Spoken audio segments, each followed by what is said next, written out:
1921 का साल था जब रियासत पटियाला के एक दौर इफ्तादा गांव नूरपुर में कहत का साया छाया हुआ था। आसमान ने बारिश से मुन्हा मोड़ लिया था और जमीन ऐसी बेआबोगया थी कि उसकी गोद में कोई जिंदगी का शाइबा न था। नहरें खुश्क होकर सांप की मानिंद बल खा रही थी। इसी कठिन वक्त में तहसीलदार सैयद वारिस शाह अपने सरकारी घोड़े पर सवार गांव में दाखिल हुए। उनका चेहरा गहरी तशवीश से भरा हुआ था, जैसे वो जानते थे कि इस गांव की हालत कैसी है। वारिस शाह एक बुलंद कामत, भारी आवाज और सफ़ेद बराक दाढ़ी वाले इंसान थे। उनकी आंखों में वो चमक थी जो सिर्फ उन लोगों में होती है जिन्होंने कानून की किताबों के बजाय इंसानों के दुख पढ़े हों। उनका काम सरकारी लगान टैक्स वसूल करना था, लेकिन वो जानते थे कि जहां रोटी के लाले पड़े हो वहां लगान का नाम लेना जुल्म है। गांव का सबसे बड़ा जमींदार खान बहादुर मलिक गजनफर एक संगदिल इंसान था। उसकी कोठी के गोदाम अनाज से भरे थे, जबकि पूरा गांव फाकों पर मजबूर था। गजनफर का अंग्रेज कलेक्टर के साथ गहरा रसूख था, इसलिए वो खुद को कानून से बेलातर समझता था।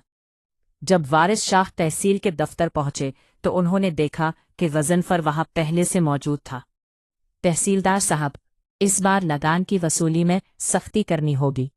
ये कम वक्त किसान फसल कम होने का बहाना करके रियासत का पैसा हजम करना चाहते हैं, गजनफर ने हक्के का कश लेते हुए कहा। वारिस शाह ने अपनी ऐनक दुरुस्त की और धीमे लहजे में बोले, मलिक साहब, जमीन मिट्टी उगल रही है, सोना नहीं। मैं लगान वसूल करने आया हूं, खून नहीं निकालने। इसी दौरान एक फरियादी नूरा जुलाहा रोता हुआ दफ्तर में दाखिल हुआ। नूरा का कसूर ये था कि उसने अपनी बेटी की शादी के लिए गजनफर से 100 रुपए उधार लिए थे और अब गजनफर उसकी वाहिद छोटी सी जमीन के टुकड़े पर कब्जा करना चाहता था। हुजूर, मैंने असल रकम लौटा दी है, लेकिन मलिक साहब कहते हैं कि सूद मिलाकर अभी 500 बाकी है।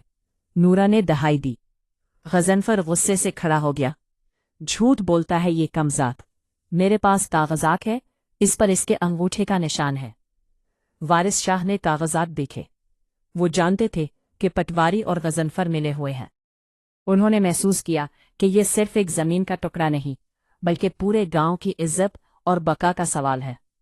उन्होंने फैसला किया कि वो इस बार कलन से नहीं बल्कि कुदरत के उसूल से इंसाफ करेंगे।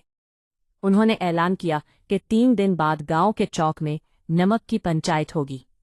उन्होंने गजनफर को हुक्म दिया कि वो अपने गोदामों से 10 बोरियां नमक लाए और नूरा से कहा कि वो गांव के तमाम मवेशियों को वहां जमा करे।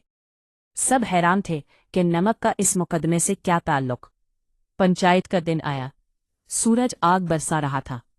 वारिस शाह ने गजनफर से कहा, मलिक साहब, आप कहते हैं कि आपने नूरा की जमीन जायज तरीके से ली है।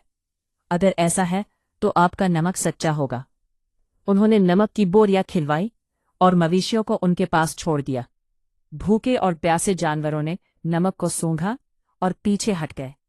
वारिस शाह ने जमीन से थोड़ी मिट्टी उठाई और नमक में मिलाई, फिर दोबारा जानवरों को छोड़ा। वारिस शाह ने बुलंद आवाज में कहा, मलिक साहब, ये नमक नहीं है, ये इस गरीब किसान की जमीन से निकला हुआ जहर है। कायनात का कायदा है कि जानवर भी इस रिस्क को नहीं छूता जिसमें किसी का नाहक खून शामिल हो। दरहकीकत वारिस शाह ने पिछली रात खुफिया तौर पर पटवारी के घर छापा मारा था और वो असल बही खाता बरामद कर लिया था, जिसमें नूरा की अदायगी दर्ज थी। उन्होंने मजमे के सामने वो असल रजिस्टर निकाला। गजनफर का रंग पीला पड़ गया। विलियम साहब, अंग्रेज अफसर को मैंने पहले ही इतला दे दी है कि आपने रियासत के टैक्स में भी हीरा फेरी की है, वारिस शाह ने गरज कर कहा। इसी वक्त पुलिस ने गजनफर को गिरफ्तार कर लिया। नूरा की जमीन उसे वापस मिल गई और गजनफर के गोदामों का अनाज कहतज़दा लोगों में तकसीम करने का हुक्म सादिर हुआ। वारिस शाह जब रुखसत होने लगे तो गांव वालों ने उनका शुक्रिया अदा किया। वारिस शाह ने अपनी आबनूस की छड़ी उठाई और कहा, लोगों, याद रखो, हुकूमत इंसाफ से कायम रहती है, कुफ्र से नहीं। जब तक इंसान दूसरे इंसान के दुख को अपना नहीं समझेगा, तब तक आसमान से रहमत की बारिश नहीं होगी। नमक की कीमत सिर्फ वो जानता है जिसने उसे हलाल तरीके से कमाई हो। रिज़्क़ हलाल में बरकत है اور ناحق ہڑپ کیا ہوا مال صرف آگ لاتا ہے۔ اس شام برسوں بعد نورپور کی پیاسی زمین پر بارش کی پہلی بوند گری۔ وارث شاہ کا گھوڑا دھول اڑاتا ہوا افق کی طرف بڑھ رہا تھا، اور پیچھے رہ گیا تھا ایک ایسا انصاف جس کی داستان نسلیں سنائیں گے۔